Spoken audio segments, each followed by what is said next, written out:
Yeah, I think it's long overdue for our group. 2 years ago it was canceled, so you're really happy for these seniors that they get a chance to keep playing basketball.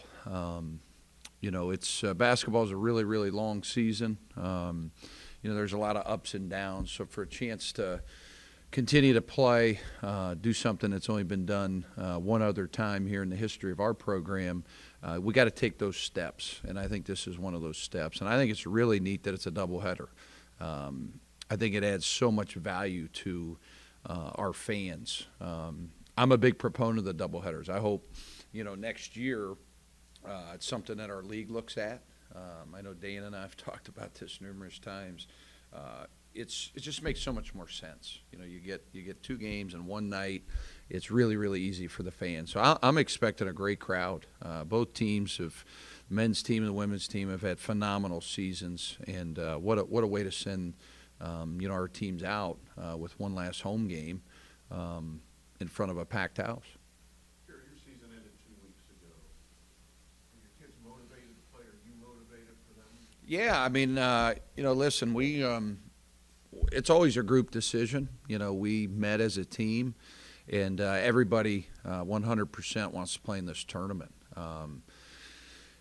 These things are probably not celebrated the way they should be. The reality of it is there's only one team out of 12 in the Horizon League to go to the NCAA tournament. So you've got ourselves in Detroit and Fort Wayne all playing in postseason. A couple other teams, decided not to. Some were injured, that sort of thing. So, we're fortunate enough we're healthy, but we're also fortunate enough we had a great regular season. We had 18 wins, and, we're 2 wins away from the school record. It's something this group has talked a lot about. They want to accomplish it. You got to take it game by game. And I think it's neat that you play teams from different conferences to, as you said, Ryan, wait on that matchup and kind of cram all your scouting into, really about a 12-hour window. It's been fun to see it. You're looking at some of these teams in this tournament, Furman, Kent State. There's some really good basketball teams. This tournament is high level, and so is the CBI. So I think at our level, you have to celebrate postseason tournaments. I look at this as a heck of an accomplishment because of what this group dealt with losing one of your best players. To win 18 games, that's a heck of a year. So let's keep this thing going. But yeah, all the guys were on board, Dana. I mean, really led by Michael Akuche, a fifth-year senior. He wants to keep playing. So we owe it to our seniors to keep playing, keep preparing. I think it's good for the future. You look at some of these teams, VCU a few years back when they made their run, they played in a very similar tournament just like this. It can only help you. It can only help recruiting. It can only help your fan base. It can only help your guys learn how to play deep, into the season. So I think it's going to be a catapult for next year as well. What's the preparation like for you? Because you don't know what the bracket's going to look like. They're going to reseed after the first round. There's teams from, I think, 16 different leagues in this tournament, so you're going to get exposed to all kinds. Is it all just icing on the cake from here, or do you really nerve-wrack and like, okay, what could possibly be waiting for us if we win? I think it's kind of neat. There is no bracket. This is a regional tournament. What makes sense with the travel? What makes sense for each team? That's why they don't announce the next game till after the results of the first round.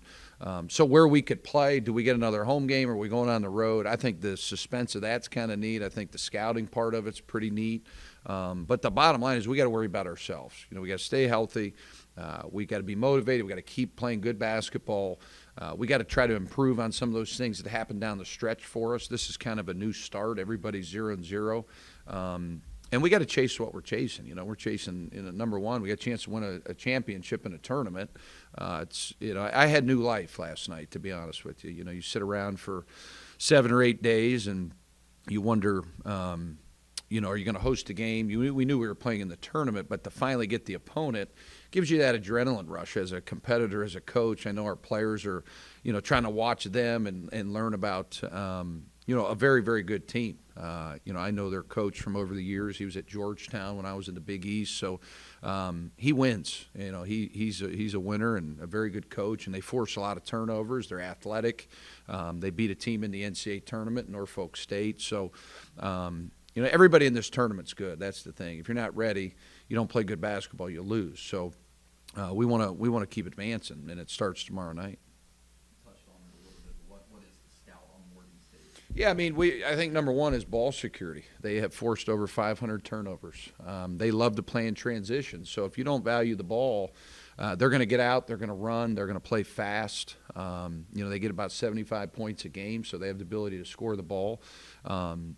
We got to do a really, really good job of getting back. We got to take good shots, value the ball, and our defense has got to be ramped up, Joel. We got to play really, really good defense. On the ball, they got a lot of guys that can get downhill, drive the ball. We'll do a one-day prep. That's new. That's really quick. Typically, we are a two-day prep inside of our league. So, it's kind of, speed scouting, so to say. Do you coach differently? I mean, regular season you're playing to get better for the conference you're making your adjustments, but now it's, like you said, this is icing on the cake. So do you coach differently? One thing we'll do, Dana, we'll try a couple new things, to see how they work. We've practiced on it for about 4 or 5 days. And then I think, we're going to play a lot of guys. So we're going to play a lot of guys. We got some young guys that will be coming back next year. I want to make sure we get them in. But, we're playing the win. So we're not going to change totally, but we are going to switch it up. And I've reached out to a lot of coaches. A good friend of mine, Link Darner, was the head coach at Green Bay, and his team went all the way to the CIT championship game, ended up losing to Marshall a few years back. He gave me a lot of pointers. This is a new tournament for me. I've never done this. So, I've played in NCAA tournaments where there is a bracket and that sort of thing. So just picking his brain on how this thing works has been pretty beneficial to me. The matchmakers did put Kent here with the women. Well, you don't know. I mean, there's a chance down the road. Same with that doubleheader. Yeah. You know what? I never thought about that.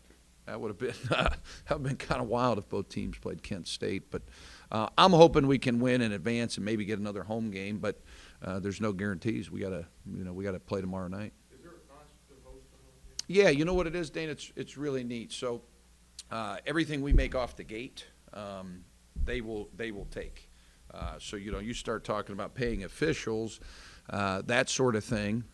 All these tournaments are different, right? The CBI down in Florida, it's a one-time fee, I believe, of $25,000. You got to pay your expenses here. This is a different type of format. So whatever we make on the gate, they'll take. It's a pretty good deal for us, really. I'm not sure on the WNIT how that works, but for us to get the doubleheader, I mean, this is a win-win. This is going to be pretty cool. Just out of curiosity, when you talk to your coach at Green Bay, did he give you any pointers? Can you share it with? Yeah. Keep things short, sweet. No more 90-minute practices, which we're not a team that goes that long anyways this time of year. And really, sell to your guys.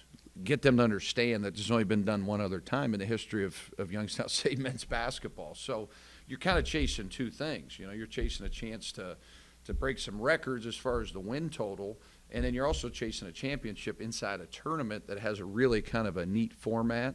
And our guys missed out on this 2 years ago. So there's guys in our program that didn't get a chance to play in this 2 years ago because of COVID. They're kind of fired up. So it'll be exciting. Kind of disappointed they couldn't get the 32. I am, but I also understand it, Dane. I think a lot of kids, nowadays basketball's a really long season, so I can see both sides to it. That some teams, pulled out or didn't want to play in the tournament, but to me, you only get one chance to play a collegiate basketball career. You might as well maximize the number of games you can play if you're healthy. It would have been different if we weren't healthy. Then there are some teams I think this time of year they get some major injuries where they just can't play. They can't physically play. But our guys are healthy. They're ready to go. And we gave them 4 or 5 days off, so this did not interfere with anything with our break. So we didn't bring them back till last Thursday. So they had about 6 days off, and now we've had 4 or 5 days to prepare. We should be pretty fresh. Last thing, was this an easy sell to your guys? Because I assume when you're recruiting some of these guys, hey, this is what we're doing in the non-conference, and these are the teams we're going to be exposed to. Now they see all these teams from across the country, the Florida Gulf Coast, and was it an easy sell to say, hey, listen, we got an opportunity to play some pretty cool programs, something nice? I think at first, the disappointment of not, playing in the NCAA tournament, I think it takes a couple days to figure it out. So we're pretty strategic with it. After about 48 hours, we started talking, and you could hear our guys, get excited about this tournament and the opportunity to keep playing basketball. And listen, we have a great group of guys. This is a team that, all of our seniors are graduating. We've got multiple guys working on master's degrees, highest GPA in the history of the school, 3 winning seasons in a row. There's a lot of positive momentum for this program, not only our program, but our women's program. This is probably, it's got to stack up there with one of the greatest years both the men and women have had together. And I think, it shows in our fan base, the support, the excitement around the community. So this is a thing that can only be a positive for recruiting and really, more importantly, for our guys. To have back-to-back winning seasons, 3 years in a row at a place historically that hasn't done that. You're doing that with good people. You're doing that with chemistry. You're doing that with good players. You're doing that together. So why not keep it going? I told them, heck, if we're fortunate enough to win tomorrow, maybe they will send us down to Florida. Although the weather's nice now, so I don't know. Maybe we want to stay here in town. It was about 57 today, so you don't know where we're going to go next or if we're going to get a chance to play next. So with whatever we have left, let's enjoy this opportunity. Jerrod, I just noticed something. Throughout the year, 32 games, you escorted your opponents by 100 points. Is that just a microcosm of just how competitive the league was in your non-conference? We, Dana, for 5 years, we went from the first year we played 4, I think it was 4.5 Power 5s, then to 3, then I think to 2. 2 things have really helped our program in the last 3 years. Number one is Ron Strollo. When we got here, we had a vision of how we wanted our program to look and how we want to do things, and a huge part, nobody understands, is scheduling. At the low to mid-major level of basketball, if you front-end your schedule with 4 and 5 bye games, you don't ever give your kids a chance. Second part is the Horizon League, right? They're trying to really put an initiative on the non-conference scheduling to play 1 guarantee game. Every 2 years you have to be compliant within, there's a set of rules for your non-conference schedule. Next year, Dana, we got to find 11 games. So we're finding that out right now, right? We're working on not only Morgan State, but scheduling, recruiting, a lot going on right now.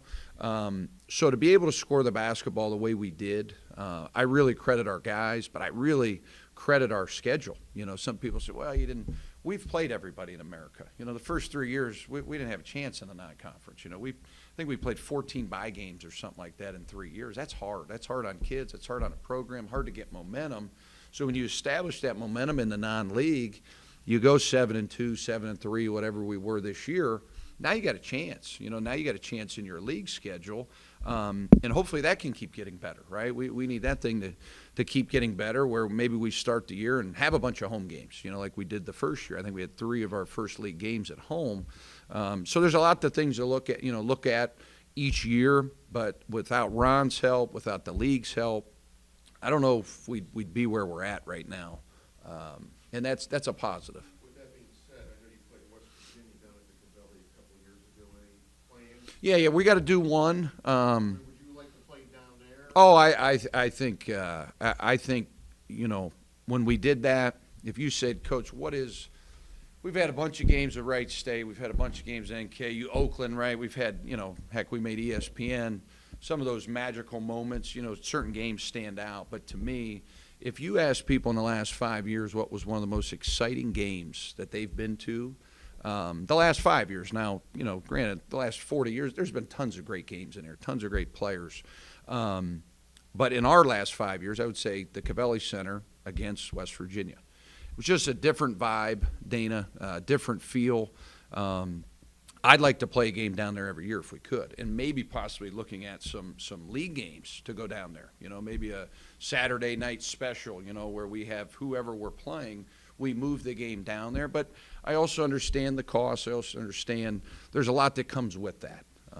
So it was something that was pretty neat for this group. But with that being said, the league kind of jazzes you guys around when it comes to the league schedule because you control your building. If you were playing down there, you didn't control your building, and you kind of even it out. Yeah, you're making some good points today. You know, it's I think our Beagley Center is something that we've got to take a serious look at. You know, it's one of the most unique buildings, in my opinion, in the league. It's the right size. It's not too big. It's not too small. It's got that Midwest basketball feel. But I do think we need some major upgrades to it. I've been saying it for about a year. I think that's the missing piece. I think if you ask John Barnes, you ask myself, you ask Eleni on the volleyball side of things, what would be a game changer for our program? It would be the Beagley Center. So in the meantime, as we're, preparing to try to get that, make those changes, to go play at Cavelli would be tremendous.